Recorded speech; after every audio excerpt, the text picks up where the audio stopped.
But I'm curious, but I know you do pieces that are like this. Yeah, right? no, I have a body of work. I mean, this also, I moved into this studio and I ripped up the carpeting and I recycle a lot of my studio materials, but this carpet, this piece is actually made by several failures of sculptures, but a lot of this wrapped work is actually failed artwork I've made.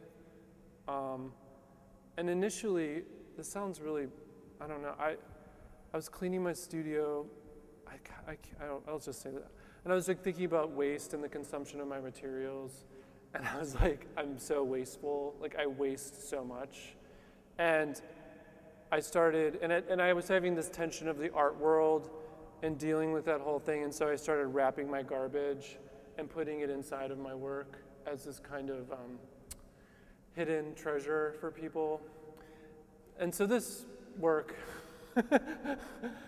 a lot of this work came out of this evolval of kind of Dentris and kind of, but then Andrea Rosen, the curator Andrea Rosen was like, and this had to deal with like, you know, this critique of what kind of artist I thought I wanted to be versus what, and they're like, and I kept doing these shows that were like parodies of the pedestal.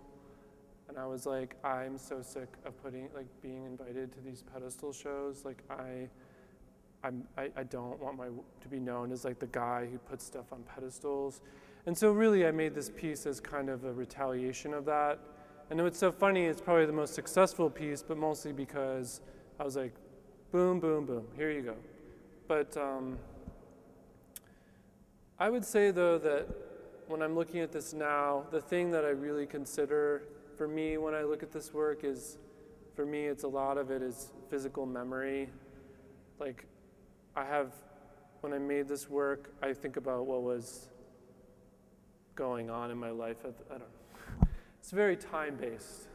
Like I see like certain things that objects are like kind of in there.